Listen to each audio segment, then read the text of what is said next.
एक जंगल में एक शेर रहता था। उसके 4 सेवक थे, चील, भेड़िया, लोमड़ी और चीता। चील दूर दूर तक उड़कर समाचार लाती। चीता राजा का अंगरक्षक था, सदा उसके पीछे चलता। लोमड़ी शेर की सेक्रेटरी थी, भेड़िया गृह मंत्री था। उनका असली काम तो शेर का चापलूसी करना था। इस काम में चारों माहिर थे, इसलिए जंगल के दूसरे जानवर उन्हें चापलूस मंडली कहकर पुकारते थे। शेर शिकार करता, जितना खा सकता वह खाकर बाकी अपने सेवकों के लिए छोड़ जाया करता था। उससे मजे में चारों ओर का पेट भर जाता। एक दिन चील ने आकर चापलूस मंडली को सूचना दी। सड़क के किनारे एक ऊंट बैठा है। भेड़िया चौंका।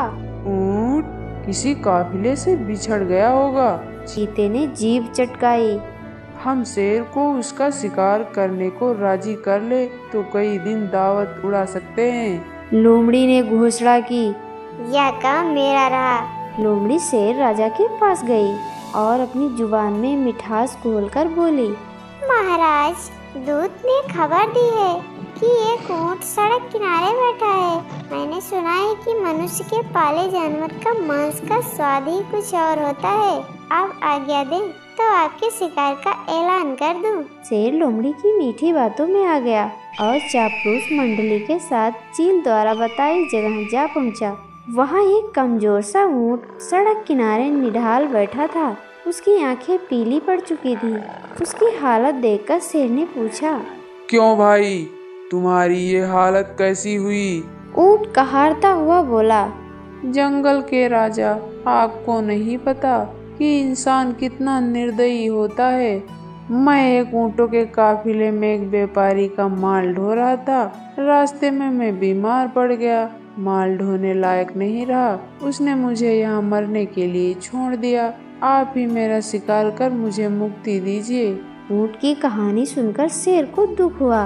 अचानक उसने दिल में राजाओं जैसी उदारता दिखाने की जोरदार इच्छा हुई। शेर ने कहा, ऊंट, तुम्हें कोई जंगली जानवर नहीं मारेगा। मैं तुम्हें अभय देता हूँ। तुम हमारे साथ चलोगे और उसके बाद हमारे साथ ही रहोगे। चापलूस मंडली के चेहरे लटक गए। भेड़िया फुसफुसाया, ठीक है, हम बाद में इसे मरवाने की कोई तरकीब निकाल लेंगे। फिलहाल शेर का आदेश मानने में ही भलाई है। इस प्रकार ऊंट उसके साथ जंगल में आया। कुछ ही दिनों में हरी हरी घास खाने व आराम करने से वह स्वस्थ हो गया। शेर राजा के प्रति वह ऊंट बहुत कृतज्ञ हुआ। शेर को भी ऊंट का निस्वार्थ प्रेम और भोलापन भाने लगा। एक दिन चापलूस मंडली के आग्रह पर शेर ने हाथी पर हमला कर दिया। दुर्भाग्य से हाथी पागल निकला। शेर को उसने सूंड से उठाकर पटक दिया। शेर उठकर बच निकलने में सफल हो गया, पर उसे चोट बहुत लगी। शेर लाचार होकर बैठ गया। शिकार कौन करता? कई दिन शेर ने कुछ नहीं खाया और न सेवकों ने। कितने दिन भूखे रहा जा सकता है? हद हो गई है। हमारे पास एक मोटा ताजा ऊँट है और हम भूखे मर रहे हैं। चीते ने ठंडी सांस भरी। क्या करें, शेर ने उसे जो अमरदान दे रखा है। देखो तो ऊँट की पीठ का कुबड़ कितना बड़ा हो गया है। चर्बी ही चर्बी भरी है इसमें। भेड़िए के मुंह में लार टपकने लगी। ऊँट को मरवाने का यही मौका है। दिमाग लड़ाकर कोई तरकीब सोचो। लोमड़ी ने धूर्त स्वर में सूचना दी। तरकीब तो मैंने सोच रखी है। हमें एक नाटक करना पड़ेगा। सब लोमड़ी की तरकीब सुनने लगे। योजना के अनुसार चापलूस मंडली शेर के पास गई। सबसे पहले चील बोली, महाराज, आपको भूखे पेट रहकर मरना मुझसे देखा नहीं जाता। आप मुझे खाकर भूख मिटाइए। लोमड़ी ने उसे धक्का दिया। चल हट, तेरा मांस तो महाराज के दांतों में फंस कर रह जाएगा। महाराज, आप मुझे खाइए। भेड़िया बीच में कूदा। तेरे शरीर में बालों के सिवा है ही क्या? महाराज, मुझे अपना भोजन बनाएंगे।